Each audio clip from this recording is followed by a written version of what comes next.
విశాఖ గాజువాకలో ప్రియురాలి హత్య ఘటనలో వెలుగులోకి సంచలన నిజాలు.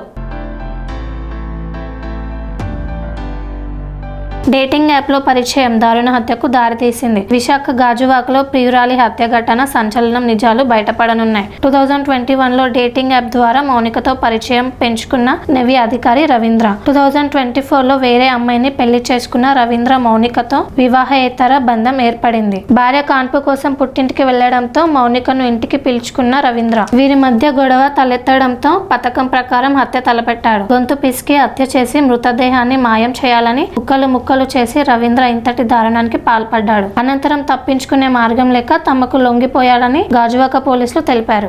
నమస్కారం. మనందరికి తెలిసిందే, నిన్న చాలా దారుణమైన మర్డర్ మన గాజువాక ప్రాంతంలో జరిగింది. ఇందులో మౌనిక అని చెప్పేసి 30 సంవత్సరాల అమ్మాయిని మరి ఇండియన్ నేవీలో పనిచేసి ఈ చింతాడ రవీంద్ర అన్న అతను దారుణంగా నరికి చంపాడు. దానికి నేపథ్యం ఏంటంటే, వీళ్ళకి 2021 నుంచి ఈ అమ్మాయికి ఈ రవీంద్రకి పరిచయం ఉంది. ఈ రవీంద్ర కావాలనే ఉద్దేశంతోనే డేటింగ్ యాప్ ద్వారా ఈ అమ్మాయిని పరిచయం చేసుకున్నారు. పరిచయం చేసుకుని 2021 నుంచి కూడా ఈ రిలేషన్షిప్ కంటిన్యూ అవుతా ఉంది. 2024 ఇతనికి పెళ్లి అయింది. పెళ్లి అయినప్పటికీ కూడా ఈ అమ్మాయితో మరి రిలేషన్షిప్ కంటిన్యూ చేశారు. మరి ఈ మధ్య అతని వైఫ్ ప్రెగ్నెంట్ అవడం వలన డెలివరీ కోసంగా పుట్టింటికి వెళ్ళింది. ఆ నేపథ్యంలో ఇంకా అతను అమ్మాయిని పిలిపించుకోవడం, ఒక రిలేషన్ కంటిన్యూ చేయడం జరిగింది. అయితే వీళ్ళిద్దరి మధ్య చిన్న గొడవలు స్టార్ట్ అయినాయి. ఆ గొడవల్లో ఆ అమ్మాయిని ఏదో రకంగా చంపేయాలన్న ఉద్దేశంతో అతను నిర్ణయించుకున్నాడు. నిన్న ఆ ఉద్దేశంతోనే నిన్న అతను అమ్మాయిని ఇంటికి పిలిపించుకున్నాడు. అప్పుడు ఇది మన ఎల్బీ నగర్ లో, గాజువాకలో ఎల్బీ నగర్ లో కీర్తి ఎన్క్లేవ్ ఫ్లాట్ నంబర్ 102 దాంట్లో ఇతను ఉంటాడు. అతను ఒంటరిగా ఉంటున్నాడు ఇప్పుడు ప్రెసిడెంట్. అమ్మాయిని పిలిపించుకొని పథకం ప్రకారంగా అమ్మాయితో గొడవ పెట్టుకొని అమ్మాయిని గొంతు పిసికేసాడు. అంటే చెప్పిన ప్రకారం ఏంటంటే ముక్కు నోరు మూసేసి సఫకేషన్ చేసి చంపేశాడు. చంపేసిన తర్వాత అతను ఈ డెడ్ బాడీని ఏ విధంగా డిస్పోజ్ చేయాలో అర్థం కాక దాన్ని కావాలనే ఉద్దేశంతో అతను ఒక కత్తి తీసుకొని ఆ బాడీని 3 ముక్కలు చేశాడు అనమాట. గొంతు, తల, చేతులు, మొండి అన్ని కూడా సెపరేట్ చేశాడు. సెపరేట్ చేసేసి కాళ్ళన్నీ కూడాను ఒక సూట్ కేసులో ప్యాక్ చేశాడు.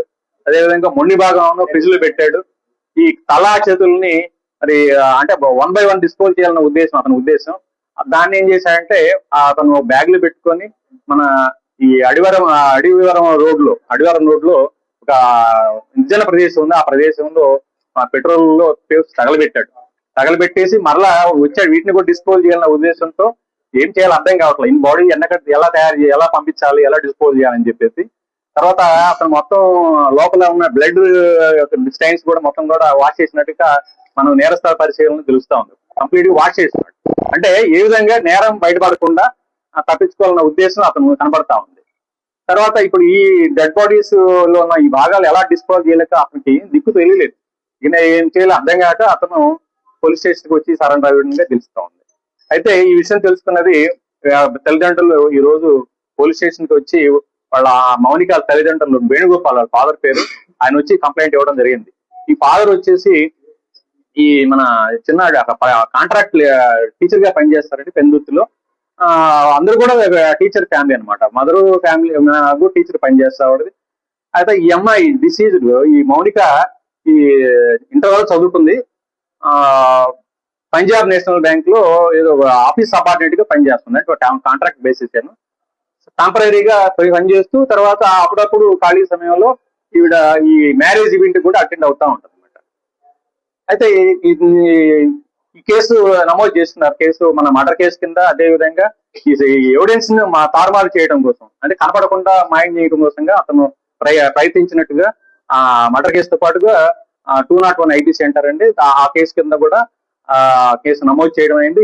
దర్యాప్తు స్టార్ట్ చేయడం అయింది. సిఐ గాజువాక ఈ కేసు దర్యాప్తు చేస్తా ఉన్నారు. అయితే ఈ కేసులో ఈ ముద్దాయికి కఠిన శిక్ష పడే విధంగా అన్ని రకాలుగా సైంటిఫిక్ ఇన్వెస్టిగేషన్ చేయడం జరిగింది. టెక్నికల్ ఎవిడెన్స్ కూడా దీంట్లో మేము అన్ని రకాలుగా వాడుతా ఉన్నాం. ఇతనికి ఎట్టి పరిస్థితుల్లో మంచి గట్టిగా శిక్ష పడాలన్న ఉద్దేశంతో దానిలో భాగంగానే ఈ రోజు ఆర్ఎఫ్ఎస్ఎల్ టీమ్స్, క్లూస్ టీమ్స్ కూడా ఈ రోజు పోలీస్ స్టేషన్ నుంచి రావడం జరిగింది.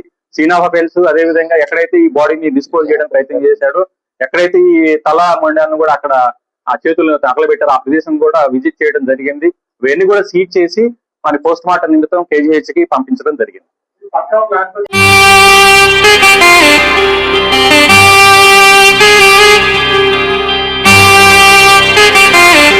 శ్రీ సమ్మక్క సారక్క జ్యోతిష్యాలయం శ్రీ సమ్మక్క సారక్క దేవతల ఆరాధనతో మంత్రసిద్ధి వాక్సిద్ధి పొందిన కోయకురువు పి లక్ష్మణ్ రాజ్ గురూజీ. ఈ సృష్టిలో దైవశక్తి ఉన్నది ఎంత నిజమో, దుష్టశక్తి ఉన్నది అన్నది కూడా అంతే వాస్తవం. మనకు తెలియకుండానే మన చుట్టూ దుష్టశక్తులు తిరుగుతుంటాయి. మనమంటే గిట్టని వారు, మన ఎదుగుదల నచ్చని వారు మనపై ఎన్నో ప్రయోగాలు చేస్తుంటారు. ఈ ప్రయోగాల వల్ల మనశ్శాంతి కరువవుతుంది, లక్ష్మీ కటాక్షం దూరమవుతుంది, ఎదుగుదల ఆగిపోతుంది, ఆస్తులు చేజారుతుంటాయి, కుటుంబ కలహాలు చోటు చేసుకుంటాయి, రోడ్డు ప్రమాదాలు జరుగుతుంటాయి, ఆరోగ్య సమస్యలు రావడం, పెళ్లి సంబంధాలు కుదరకపోవడం, వివాహ బంధంలో బీటలు భారడం వంటి అనేక ఇబ్బందులకు గురవుతుంటారు.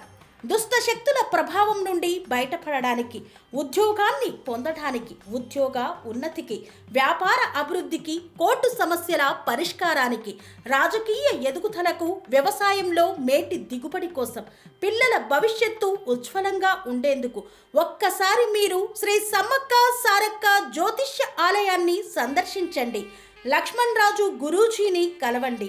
మీ జీవితంలో ఉన్న సమస్త సమస్యలకు పరిష్కారం దొరుకుతుంది. నరఘోష, నాగదోషం, బాలగ్రహ దోషాలు, లక్ష్మీ కటాక్షం కోసం, ఆర్థిక అభివృద్ధి కోసం, కనుదిష్టి ప్రభావం, చెడు ప్రయోగాల నివారణ కోసం శక్తి పూజలు చేసి శాశ్వత పరిష్కారం చూపుతూ యంత్రాలు ఇవ్వబడును. అంతేకాక సంతాన ప్రాప్తి కొరకు, సర్వరోగ నివారణ కొరకు వన మూలికలతో మూలికా వైద్యం చేయబడును. సమస్య ఏదైనా పరిష్కారం మా వద్ద లభించును. నమ్మకంతో రండి, ఆయురారోగ్యాలతో వర్ధిల్లండి. మా అడ్రస్ శ్రీ సమ్మక్క సారక్క జ్యోతిష్యాలయం, కొంపల్లి కమాన్ వద్ద, కొంపల్లి, మేడ్చల్, మల్కాజ్గిరి జిల్లా. సంప్రదించవలసిన ఫోన్ నంబర్ 6369684174.